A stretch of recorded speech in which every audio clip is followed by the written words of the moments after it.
the Leafs-Habs rivalry is historic and hot. How would you describe the Marlies-Laval rivalry? Well, it's deep-rooted. I think it's no different. I think anytime we play, whether it's from the preseason we play in the Bell Center to when we play in Laval, it's pretty exciting, pretty electric, two proud organizations. And when the teams get out there, it seems like to be a lot, the intensity just gets raised a little bit. And now under the circumstance of the playoffs, it's going to get raised even more.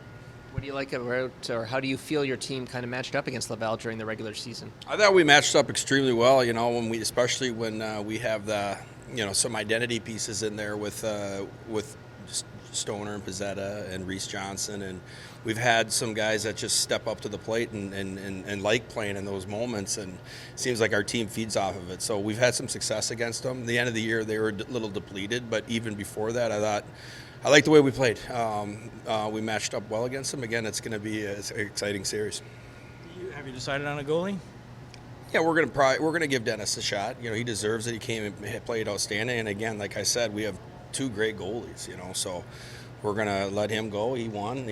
Let him keep going. And then again, we'll play every game as we reset every time. They seem to have a good relationship with each other. How helpful is that for you as a coach to know both goalies help each other? Well, I think anytime you have healthy competition amongst positions, whether it's goalies or forwards, it's important because they drive each other. As long as it's positive, like you said, support one another, they get some confidence out of that. And I think it's important that they support each other. It's a tough position, and if they don't have each other, who do they have? So it's important for them.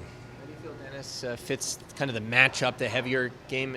What do you like about how he attacks that kind of matchup? Yeah, like when we talked about it, I think he fits it perfectly. Their couple lines are, like to get to the front of the net. They are going to be around him quite a bit. Again, we got to make sure that we can keep them away from Dennis, box out early as possible, but also stay away from the scrums because they're going to try to goad us in, I'm sure, to some penalties. So we're going to have to address that, and I thought we did a really good job of it last series.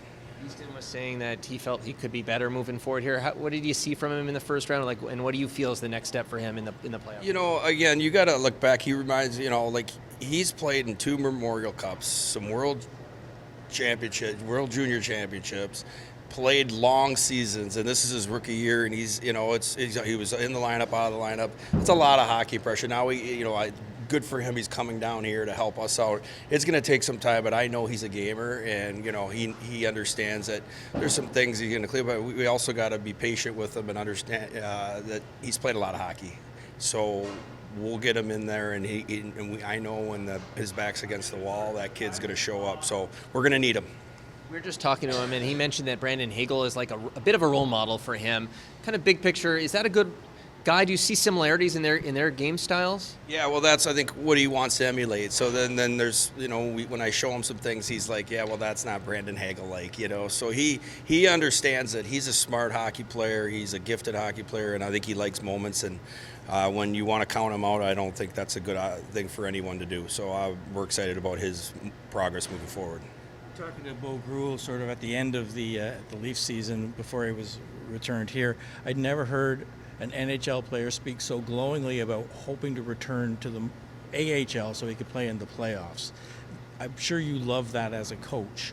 Is that what you saw when he got here? And was he kind of the role model for the other guys to come down to say, let's get at this, guys? Yeah, well, again, he said all the right things. He didn't come down at first like that because it takes a time, but I'm telling you what, 2 of those last 3 games, you saw how good he is when he's on his game and he's on his toes and he's engaged. Wow, he's a difference maker. That line was outstanding 2 out of the 3 of those games, and we're going to need that as we move forward. But a lot of character that says about him to come down and want to play in this environment with his teammates. It's special. He was saying that the Marlies with the Leafs were all talking about what they're going to do in the playoffs, so you're probably going to love hearing that. Yeah, well, again, it's all there for their taking. We have the pieces. We have a good group of guys. They get along extremely well, and we'll just try to get out of their way, give them a game plan, and let them go do their thing. But we have a lot to look forward to, but it's going to take a lot of hard work. Every shift you just got to just reset and just keep her going moving forward.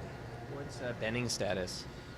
He's still, he's still out for upper body injury for a while. Hopefully, we'll reevaluate it and hopefully we get him back. But again, if not, it's next man up. And, again, we'll miss him, but hopefully we can get a return from him.